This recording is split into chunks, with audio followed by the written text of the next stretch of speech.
Hello. We're going walkies around our hometown. We are in the middle of Cardiff, believe it or not. There's houses on the other side of there. We're pretty close to city centre here as well. This is, what's this park called? Sapphire Gardens is the bit over there. Yeah. Butte Park. Butte Park. Yeah, we used to live here. God, 2015 to 2017. Then old matey here decided to dive into the shallow end of a pool. Old matey. So we had to leave. But now we're back. We're back, we are back, and we love it here. Mostly because the people are good fun. No one takes himself too seriously in Wales, but also Cardiff's like wicked city. Lots of cool events going on, bit of a village feel, and it's close to nice big hills and the Brecon Beacons, so I'm happy. And I'm happy because I can take my scooter for a walk. Shall we? Let's go. Okay, what are we talking about today, Lois? Well, we've actually just come back from one of our charity events, which is called the Slowing Down Weekend. Which is easy for both of us at the moment. Whoa, you say that? Well, I mean, physically. Yeah, true. But me and Ed, I think actually, or if you asked other people that know us, they would probably say that we do not slow down. We never slow down. We're not very good at it. We don't like it. We don't enjoy it. When I did my Achilles, I had so many people messaging me, didn't I, saying, maybe this is your body telling you to slow down. And I'm like, I know, but I just don't want to. But yeah, I guess that's, what does slowing down mean to you? Because maybe that's like a good place to identify it first. Personally? Well, I mean, slowing down is definitely a psychological thing. Like, and that's why I want to frame this talk, because actually, like, in the gaps I've had off, like, traditionally I have gone on big mountaineering trips. Yeah. And people are like, well, look, you're working hard when you're here, and then you go, and then just go and lie on a beach and do nothing. I promise you, I'd find that way more stressful. Yeah, but does that mean there's something wrong with you? But when I'm out there, yeah, you always say that all the time, maybe there is, but no, I'm not alone. There's so many people like that. And don't get me wrong, I enjoy lying down and doing nothing, but for about 12 hours. But when I'm out there, I'm not thinking of anything else. And one of the biggest problems that, you know, it's a luxury and a curse to have so many different avenues, I suppose, so many plates spinning, because they're all things that we're passionate about, whether we like the charity, the rum, the talks, the TV, the books, whatever it is. Not anything that I would want to take away, but it does mean that you've got a lot of tabs open in your head all the time. Yeah. And especially with all the family stuff loaded on top, the spinal cord injury, you now doing your Achilles, moving house, the fertility stuff, your dad dying, your mum's got cancer. It's like a lot going on, and being out in the mountains and having to focus on not falling over and doing something physical helps remove my head and think about anything else from all of those tabs. Yeah. And that's what we were trying to do, or that's what we do with the charity, like this weekend, where we've got a lot of people who've been through a lot, going through a lot of stress. They can't necessarily get up a mountain yet, or maybe never. But using other types of practices to step away from the noise and the stress of everyday life, and slow down. And we did that in terms of wellness mostly. Yeah, and we run this event every year, and actually this year was the most woo-woo. I love that word. It was woo-woo. Which maybe corresponds to my spiritual journey, but we intentionally did. So one day we did holotropic breath work, which is really cool, by the way, if you've not tried it. We did forest bathing. Look at us, you're saying this as the light comes over your shoulder. Oh, look, see, that's God looking down on me. We did forest bathing, which you basically had a 31-minute nap, your Aura ring told you. Yeah, well, to be fair, Alice said, best thing that could happen here is you fall asleep. And it was magical, honestly, So just staring at the bluebells, listening to Alice, who's one of our alumni beneficiaries, graduated through the programme. She was delivering a meditation as we just lie underneath the trees, and it was so relaxing. And then we did something called kirtan on the Sunday, which is basically Hindu chanting. That was probably the most woo-woo, but actually, a lot of the beneficiaries got the most out of that one. Something about singing together as a group. But yeah, I found the whole weekend really useful.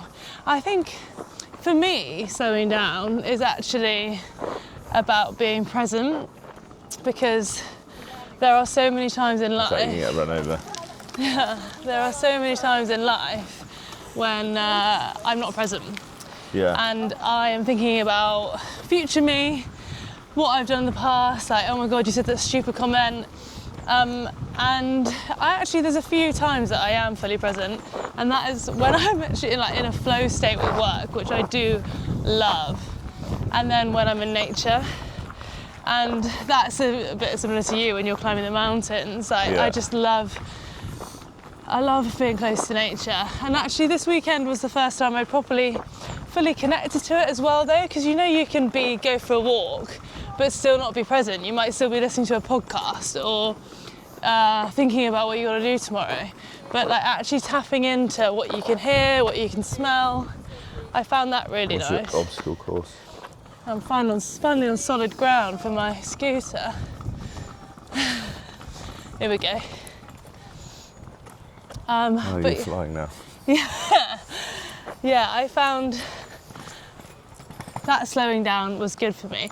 I think you struggle with slowing down. Even on Sunday, we were all in the woods with the beneficiaries, and you took your laptop. And I was like, what is he planning to do? Yeah. But what is it about slowing down that you find hard? I don't know. I think my brain is. I don't think of there's all these sliding scales with all letters attached to them: OCD, ADHD, double Ds, whatever it is. I don't think I know people who are much more hyperactive than me, for example, but I've always found it hard to switch off unless I'm doing something. I know it sounds weird because that sounds like it's not switching off, but if I'm doing a puzzle or really engrossed in a book, or for me that's the type of mindfulness, I find it hard to let go, to sit there and let go. I've tried meditation for quite a long time. It's not impossible for me, but I quite enjoyed the chanting because you're actually engaging in something. But I've always had this relentless pull towards progress, and it can be quite destructive sometimes, I think, or quite stressful sometimes, a bit consuming, and I know a lot of people are like this, and a lot of people listening will be able to resonate with it, but there's always feels like I should be doing more, and there's almost a guilt attached with stopping and doing nothing. And the funny thing is, I know that is more often than not the most productive thing you can do, and I can do, and I've proved it to myself so many times. But I still get this urge, and the thing is, at the moment, honestly, there is just a lot on, and there's a lot. When is there not a lot on? Well, that's a good point, because it's up to me. It's up to me to say no to things, I suppose. But the book's now in. Yeah, the book is in. We had editing, so that was a big one. But with the run, we're going through around investment this year. Sometimes in life you can't just stop and do nothing. But then it's about being clever, finding the times. Yeah, I'd say it's more about managing your time and managing your workload, isn't it? So that you actually block out time to We're out relax. going for a walk now. Well, it's technically working because we're talking about conversation. No, but this isn't work. This doesn't feel like work. But yeah, I know what you mean. But I think as long as you do block out those times that you find relaxing, and I do agree, actually, everybody's different. You don't have to sit and meditate to get your relaxation. Yeah. I feel Qigong is a really good version of that. When our friend Aaron is a Qigong master, and he introduced us to this, and it's very meditative, but you are moving. So slow kind of Tai Chi movements, and I find that better than sat cross-legged trying to concentrate or not concentrate. Yeah. Do you find it easy to switch off? No. I don't find it easy to switch off, but How do you? Or like, what have you found useful for doing that? I've definitely found the shift from scrolling through on my phone to reading Yeah. a really useful one. I find that reading and like actually just getting lost in a novel for ages, and I think you were the same. I used to read loads of personal development books and keep trying to learn, and I do think I needed to go through that, but now I actually enjoy just being lost in a story. And we're quite good after dinner.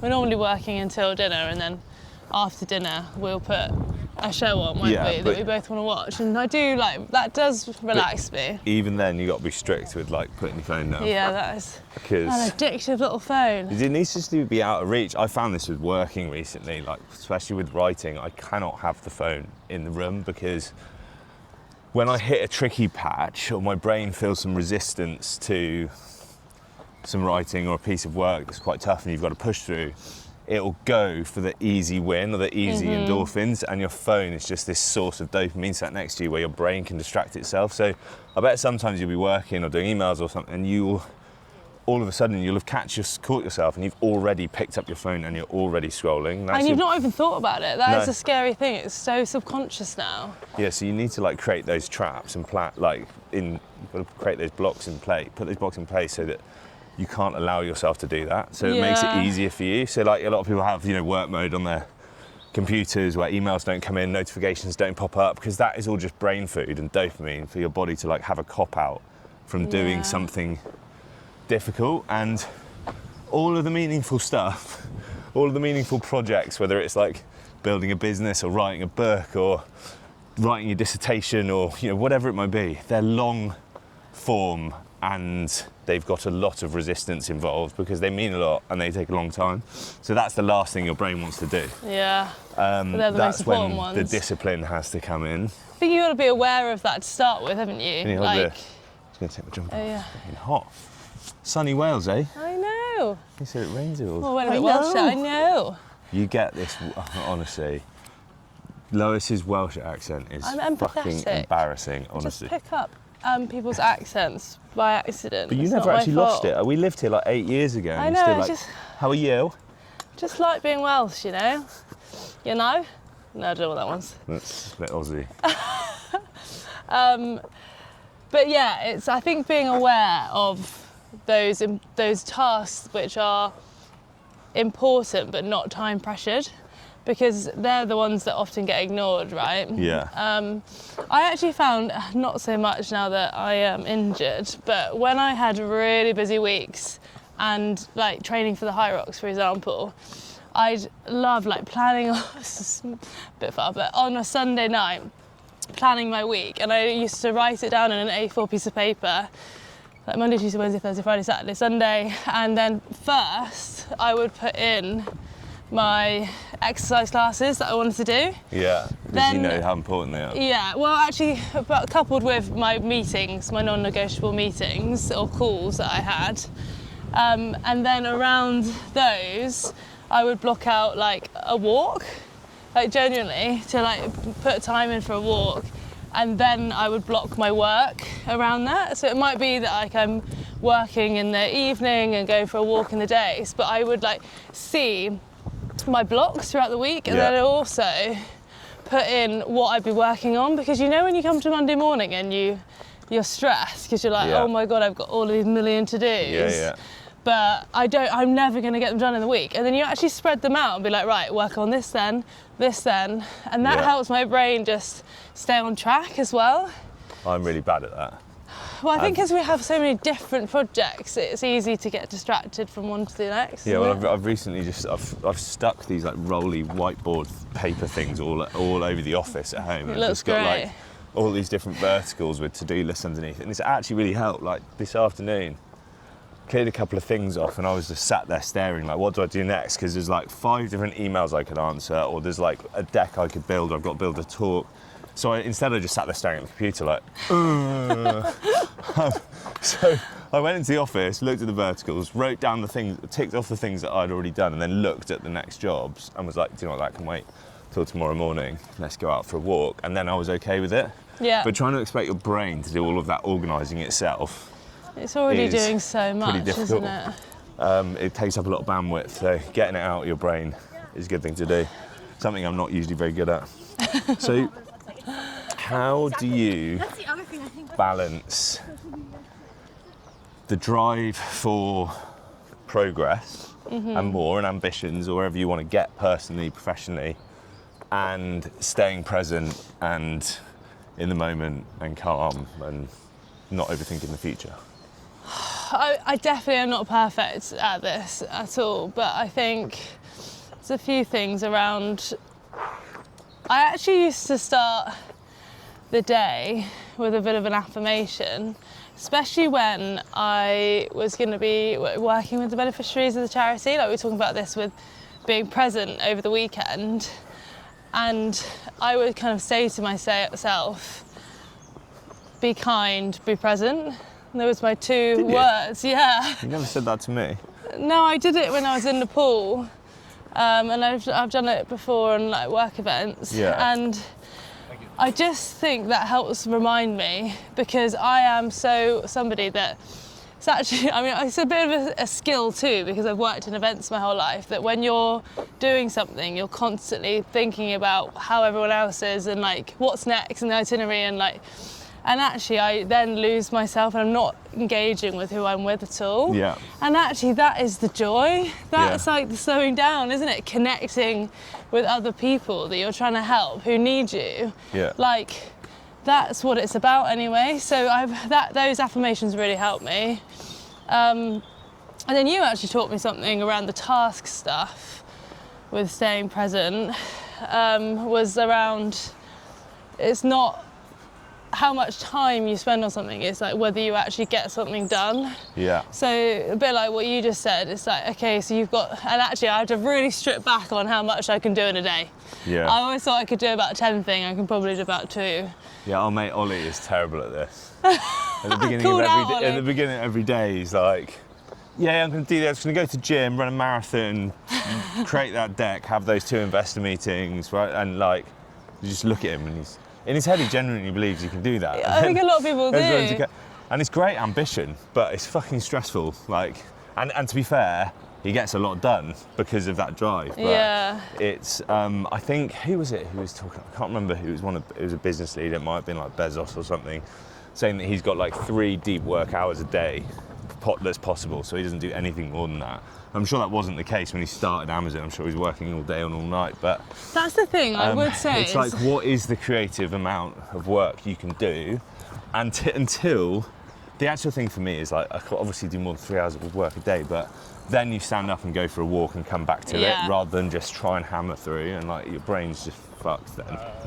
But I would argue, like you say, if you are building something, if you want to get there, you kind of, your mental health, or not your mental health, but your hours so you that you put in. Yeah, I do think that is the case, sadly, which, I mean, a lot of people would argue that societally that has been set up for us, which is not nice. You know what I mean? We are made to think that we do have to be working every hour of every day to get things done. I mean, social media is the worst for it.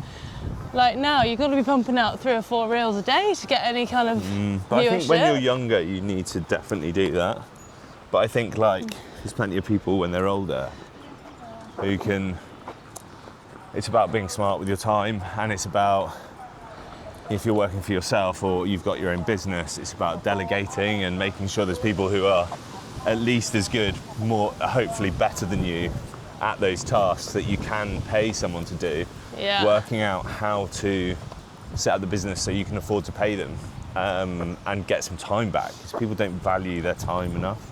And sometimes getting that time back can be to do more tasks to further the business, but actually a lot of the time it's to look after your own mental health so you can be sharper when you are in the business and think more creatively. Because it's impossible to do strategy if your head's in admin.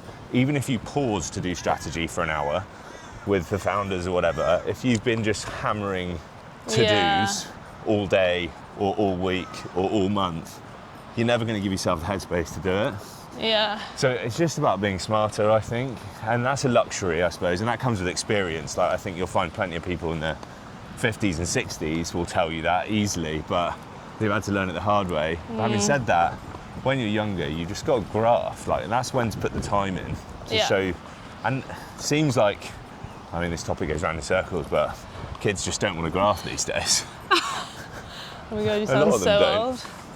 No, I think We are fucking old. You're in denial about this, I'm aren't not you? old. I'm not old. I'm not. I think, yeah, kids have seen people rise to the top with less effort. No, they just don't see the effort behind it. They see the end result Yeah, thanks to social true, media, true. which is just isn't reality. Yeah, But they you know, might. not saying all kids. There's some kids who work bloody hard, but you know, it does seem to be more that way now. Trying to find youngsters, employees who want to just get stuck in and go Yeah. above and beyond. But I just think, oh God, we talk about this topic a lot, don't we? But I think also slowing down is disconnecting from that rat race, isn't it? yeah, Like, because yes, we want to be successful, yes, we want to build businesses, but actually that's all of that is within our control and our own timeline. yeah, Like, and I think we're guilty of always having to do something now, and actually I'm definitely guilty of that. you don't. Like, we've got time. We overestimate what we can do in a day, but massively underestimate what we can do in a year, Yeah. or 10 years, or a lifetime. And it's And making- the joy is doing it, isn't yeah, it? you want to enjoy doing it. If you find something where there's always going to be hard bits, but you can enjoy doing it, then that's the result. bless you. Jesus. Whoa, powerful. Right, closing We've made thoughts. it to the old, the lovely river. Cardiff is glorious It is today. lovely in the sunshine. Closing thoughts. What's one thing you're going to do to make yourself slow down in the next couple of weeks? I'm just thinking about efficiency. Like, I need to compartmentalise my time more. I don't think there is sometimes there's periods where you can't slow down. I just think I need to. One thing I need to do actually is just switch off at least one day a week, where it's like, because at the moment it's just nothing. constant stream of thinking about jobs and looking at emails, and I need Yeah. to have a day where it's okay to not think about work, Yeah. because then probably the net result will be I'll get more done than the week after. I agree, yeah. Also, you're going up to see your mum soon, Yeah, and like yeah. actually just spend some Yeah, like she's had a day, tough half time, a day, yeah. and But it's just such a good place to work, my mum. see. Nice to see you, your He's mum bringing you cake awful. and tea. It's perfect. Yeah. Yeah, be present, try and slow down more. And everyone's slowing down might look different. Like, you can have active meditation as well as sat there doing breath work, but that works too. Yeah, I'm going to take general anaesthetic. No, I've got an operation coming up, so That'll that slow will you down. definitely make me slow down. I am actually looking forward to, you're away at the weekend, to just having nothing planned. Yeah. I think that is slowing down for me. Yeah. It's because even like when we are planning, when we're doing fun stuff, it's involved a plan, and so that also involves me thinking about doing Yeah. stuff. So actually, I just love like to that just a day. you have to plan to do I had nothing. a plan to do Plan to do everything. no plans. All right. Yeah. Well, I'm planning dinner in my head right now. So Oh god. love you all. See you soon. Bye bye.